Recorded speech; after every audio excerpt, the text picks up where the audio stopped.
guys, welcome back to Flat Creek Outdoors. I'm Phil, and today we're going to be doing some tractor work, trying to improve a couple things here on the property and just doing a little bit of cleanup. So I've got the Grapple on the tractor, and if this is your first time checking out the channel, I've got the Artillian modular grapple system. So there's two fixed lower sections on the outside and one grapple section in the middle, and that works out pretty good. It's got a little bit of grassy debris on there from stuff I was doing earlier. On the back of the tractor, I've got my 3-foot tiller. I'll show you that in a second, but what I think I'm going to do is try to work on this trail here using the tiller first. Well, we'll probably also use the grapple some, but we've got this new road that we put in here. Just a couple months ago we put this road in, and I want to put a shortcut over here, a footpath. And I've kind of already taken the bush hog through here, so you can see that it's largely cleared out in this direction, and that'll cut directly over to kind of where our entrance is. And I've got just like a lot of stubble on the ground from all of the small brush that was cleared here with the bush hog, and I'm thinking maybe if it's not too full of roots and stuff, I can bring the tiller through here and break up all that stubble, and that'll make it a much better path to walk on. I've also got this big dead tree right here, so we'll probably try to push that over, and I don't know what else we'll get into, but follow along. It's going to be a fun one.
So there's that tiller. It's Coroni FL0800. I think that was the first 3-point attachment I bought for that tractor after we got it. So we've had it since, 2019, and we've put in a bunch of Christmas tree rows. We put in a lot of flowers with it. It's done everything we asked.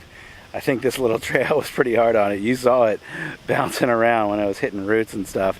I was trying to feather the height as well as I could to try to keep that bouncing and that digging in to a minimum. All I really wanted to do is just scuff up the surface and get the little stubble from those little small saplings and the brush churned up with the soil, and hopefully with a couple good rains this trail will pack down.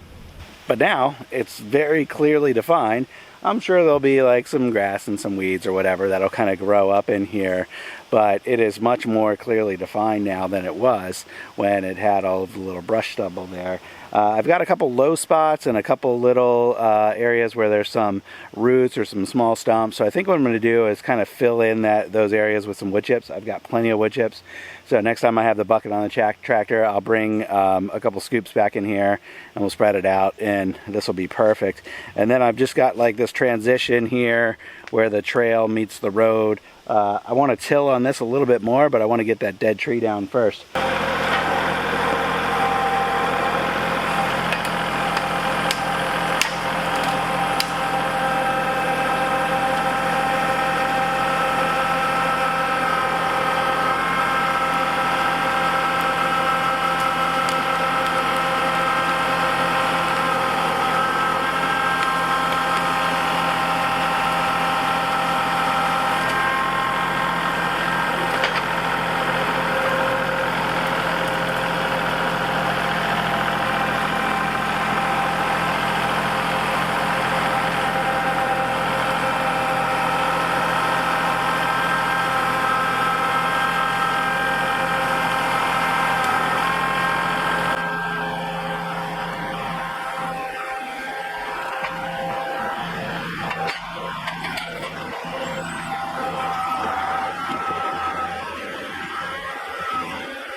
Look at that, we got a trail. I think we more or less accomplished what I wanted to today.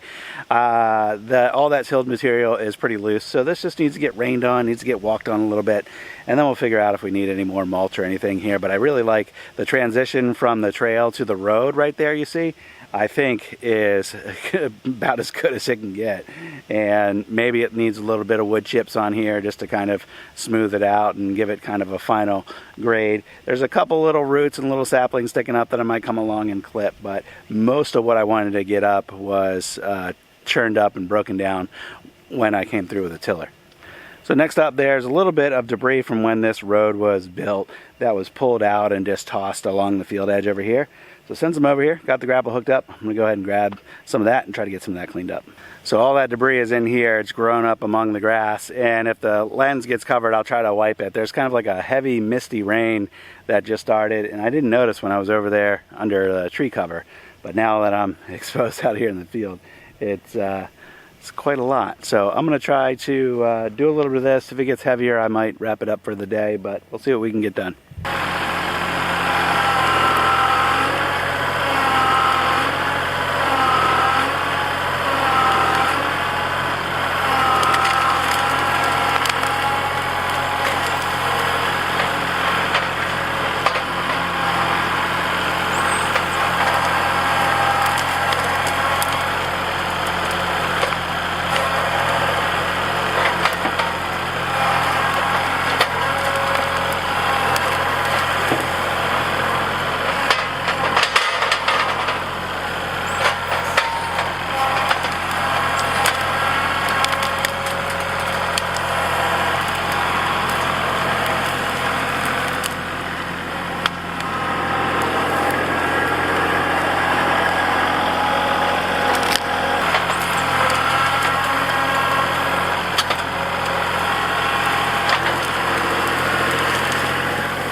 to see how well that grapple cleans up the brush. I know it's not the biggest grapple on the market, but you could really use those lower rakes to either rake forward or rake backward and gather up your debris, and then of course grab it with a grapple and haul it wherever it needs to go. But I used kind of the raking method both right here with this little bit of cleanup here on the field edge, and also where I was doing the trail after I took down that tree, and it just worked out really well. So that's probably, you know, the one thing that I like about this grapple is that it's pretty versatile in the different ways that you can use it, and you can be pretty precise whether you're picking up small debris or whether you're picking up large logs or whatever. You can be precise in either way. So hope you guys got a good look into kind of how that grapple works in this video, because I use it on a couple different things. But you know, I'm going to wrap us up because the rain is definitely picking up and things are going to start getting slippery out here pretty soon. So thanks for spending a little bit of time with me, guys. I appreciate you. I'll catch you on the next video. Bye-bye.